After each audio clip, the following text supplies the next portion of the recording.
आप सब लोगों को मेरा नमस्कार। हम सब लोग देख रहे हैं कि किस तरह से केंद्र सरकार पूरे देश पे जबरदस्ती करके E20 पेट्रोल थोप रही है। लोगों का जबरदस्त विरोध है, लेकिन इस विरोध के बावजूद केंद्र सरकार अपनी जिद पे अड़ी हुई है। उस जिद का कारण क्या है ये तो मेरे को नहीं पता, लेकिन केंद्र सरकार टस से मस नहीं हो रही और रोज झूठ पे झूठ, झूठ पे झूठ, कभी ये मंत्री झूठ बोल रहा है, कभी वो मंत्री झूठ बोल रहा है, झूठ के पुलंदे दिए जा रहे हैं और नए नए हथकंडे अपनाए जा रहे हैं केंद्र सरकार के द्वारा लोगों को मनाने के लिए, समझाने के लिए, भाई E20 इस्तेमाल कर लो। अभी 3 जुलाई को केंद्र सरकार ने 6 ऑटो मैन्युफैक्चरिंग कंपनियों को बुलाया और बोला तुम प्रेस कॉन्फ्रेंस करके जनता को कहो भाई E20 ठीक है। ये 6 कंपनियां कौन सी हैं? Maruti Suzuki, Toyota Kirloskar, Hero MotoCorp, Hyundai motor, Bajaj auto, TVS motor company.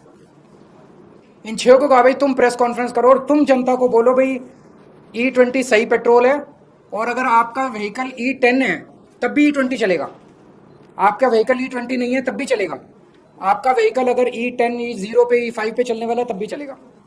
तो ये 6 कंपनियां आई। इन 6 में से 3 कंपनियों ने सरकार को मना कर दिया, भाई हम तो ये इतना बड़ा झूठ नहीं बोल सकते। 3 कंपनियों ने झूठ बोला। ये 3 कंपनियां कौन सी हैं जिन्होंने झूठ बोला? मारुति सुजुकी, टोयोटा किर्लोस्कर और हीरो मोटोकॉर्प। इन तीनों ने मीडिया में बोला, तीनों के जो आए थे रिप्रेजेंटेटिव्स, कि अगर आपका व्हीकल E0 है, E5 है, E10 है और अगर आप उसमें E20 पेट्रोल डाल दो तो कोई दिक्कत नहीं है। थोड़ी बहुत 5-7% माइलेज गिरेगी, लेकिन कोई नुकसान नहीं होगा, टंकी को भी नुकसान नहीं होगा, फ्यूल सिस्टम को भी, इंजन को भी कोई नुकसान नहीं होगा। ये उन्होंने तीनों कंपनियों ने झूठ बोला। ये मैं साबित कर रहा हूं, आज उनके ओनर मैनुअल लेके आया हूं मैं। ओनर मैनुअल क्या होता है? जब आप गाड़ी खरीदते हो तो गाड़ी के साथ एक ओनर मैनुअल मिलता है, उसमें सारी टर्म्स एंड कंडीशंस होती है। वो एक तरह से कॉन्ट्रैक्ट होता है कंज्यूमर और ऑटो कंपनी के बीच में। अब टोयोटा का जो ओनर मैनुअल है वो क्या कहता है? टोयोटा का ओनर मैनुअल कहता है Toyota allows use of ethanol blended gasoline where ethanol content is up to 10%। मतलब वो कह रहा है कि 10% तक इथेनॉल होना चाहिए। और उसमें नीचे नोट में लिखा है, if you are not satisfied with drivability और fuel economy of your vehicle when you use gasoline alcohol blend, you should switch back to unleaded gasoline containing no alcohol.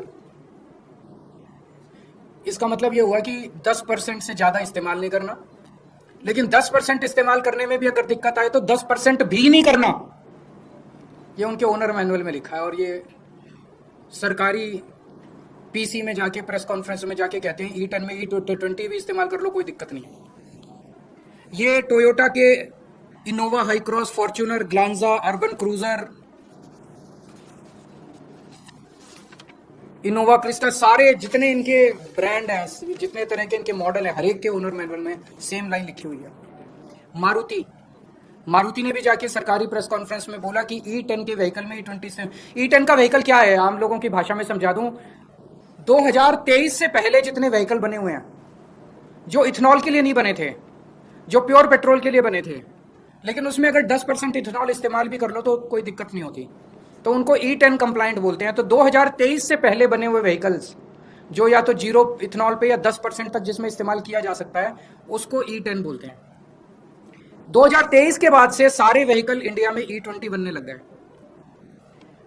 Maruti क्या कहती है? मारुति का मैनुअल कहता है blends of unleaded gasoline and ethanol also known as gasohol are commercially available in certain areas. Blends of this type may be used in your vehicle if there are no more than 10% ethanol. 10% से कम ethanol होना चाहिए। Note में लिखा है, if you are not satisfied with drivability or fuel economy of your vehicle when you use a alcohol blend, you should switch back to unleaded petrol containing no alcohol.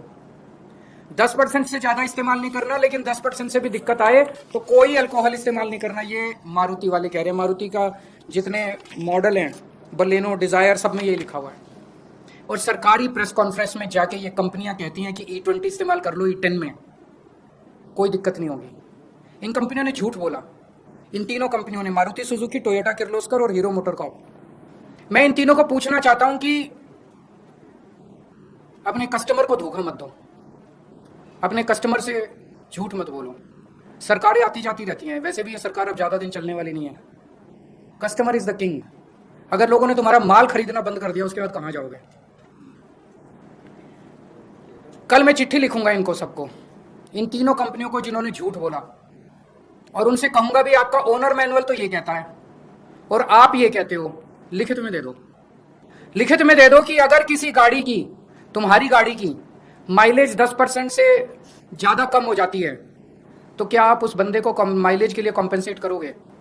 अगर आपके ethanol गाड़ी में ethanol E20 इस्तेमाल करने से अगर गाड़ी खराब हो जाती है, वियर एंड टियर होती है, तो क्या उस गाड़ी के कंपोनेंट को रिप्लेसमेंट आप कॉम्पेंसेट करोगे? एक बार हाँ कह दो, लाइन लग जाएगी तुम्हारे प्लांट के सामने पूरे देश में गाड़ियों की। मैं दूसरी कंपनियों को भी लिखूंगा जिन्होंने सरकार के कहने के बावजूद भी नहीं बोला, उनसे बस ये पूछूंगा भी एक बार ही क्लैरिफाई कर दो कि क्या आप भी मानते हो कि E10 में E20 पेट्रोल इस्तेमाल नहीं किया जा सकता? सभी कंपनियों को कल मैं एक चिट्ठी लिखूंगा और अगले हफ्ते में प्रधानमंत्री जी को चिट्ठी लिखूंगा कि प्रधानमंत्री जी आपके इस मिस एडवेंचर का नुकसान जनता क्यों भुगते हैं? आप ये बता दो कि अगर हमारी माइलेज कम होती है तो हर्जाना आपकी सरकार देगी कि कंपनी देगी? अगर हमारी गाड़ी का इंजन खराब होता है, फ्यूल सिस्टम खराब होता है, तो हर्जाना तो देखो देना पड़ेगा। जनता हर्जाना क्यों भुगते हैं? हर्जाना आप दोगे कि कंपनी देगी? दूसरा, सरकार ने एक और झूठ चला रखा है कि ये इंडिया कोई पहला कंट्री थोड़ी है जो इथेनॉल इस्तेमाल कर रहा है, और भी बहुत कंट्रीज हैं जो इथेनॉल इस्तेमाल कर रहे हैं, वहां तो शोर नहीं कर रहे लोग। ये आधा सच है। बाकी कंट्रीज में जो इथेनॉल इस्तेमाल हो रहा है वो E10 से कम हो रहा है। जो मैंने कहा ना, नॉर्मल गाड़ियां भी E10 तक तो इस्तेमाल कर लेती हैं, उससे ज्यादा नहीं कर पाती। बाकी E10 जर्मनी में E10 से कम है, अमेरिका में E10 से कम है, फ्रांस में E10 से कम है, थाईलैंड में अभी तक E10 से कम है, जापान में E3 है। E10 का टारगेट जापान ने 2030 में रखा है। अभी 7-8 साल का उन्होंने फेज आउट पीरियड दिया है। E3 से E10 जाने के लिए जापान ने 7 साल रखे हैं। 2040 का टारगेट जापान ने रखा है, आज से 16 साल बाद E20 के लिए। 16 साल जापान लेगा E20 में जाने के लिए। थाईलैंड ने 2008 में E20 ट्रायल बेसिस पे, पायलट बेसिस पे कुछ पेट्रोल पंप पे ट्राई किया था। आज 2026 हो गया, 18 साल हो गए, अभी तक वहां पे केवल दोनों ऑप्शंस हैं, या तो E20 ले लो या E10 ले लो। 18 साल हो गए, 18 साल का फेज आउट पीरियड है। ब्राजील पूरी दुनिया में अकेला देश है जहां पे E100 है, जीरो पेट्रोल पूरा के पूरे। वो फ्लेक्सी फ्यूल कार्स बोलते हैं, फ्लेक्सी फ्यूल व्हीकल्स बोलते हैं उनको। ब्राजील ने कितने साल लिए? 50 साल लिए उन्होंने ट्रांजिशन के लिए। 1931 में ब्राजील में E5 इंट्रोड्यूस हुआ था और 1985 में E20 इंट्रोड्यूस हुआ था। 50 साल लगे उनको। 1975 में ब्राजील ने ट्रांजिशन शुरू किया। 10 साल, 1975 से 1985 के बीच में 10 साल उन्होंने लिए ट्रांजिशन करने के लिए, और 1985 से आज तक उन्होंने टाइम लिया। अब वहां पे आपको ऑप्शन मिलता है ब्राजील में, या तो आप E100 ले लो या आप E20 ले लो, E30 ले लो। वहां E30 बेसिक है। उन्होंने इतने साल में अपने सारे व्हीकल्स को कंप्लायंट कर लिया। इंडिया में 6 फरवरी 2023 को ट्रायल बेसिस पे पूरे देश में 1900 पेट्रोल पंप पे, केवल 1900 पेट्रोल पंप्स पे E20 इंट्रोड्यूस किया गया। और मात्र 3 साल के बाद 1 अप्रैल 2026 को पूरे देश के 90,000 पेट्रोल पंप्स के ऊपर E20 थोप दिया गया, जबरदस्ती कर दिया गया। हमारे देश में 22 करोड़ मोटरसाइकिल ऐसी हैं जो E20 कंप्लायंट नहीं है, वो E20 इस्तेमाल नहीं कर सकती। 8 करोड़ कार ऐसी हैं जो E20 कंप्लायंट नहीं है, वो E20 इस्तेमाल नहीं कर सकती। सरकार की इस जिद की वजह से 30 करोड़ व्हीकल्स रिस्क पे हैं। 30 करोड़ व्हीकल्स, इनका कबाड़ा हो जाएगा 30 करोड़ व्हीकल्स का। मेरी हाथ जोड़ के विनती है मोदी जी से, जिद मत करो, मान जाओ।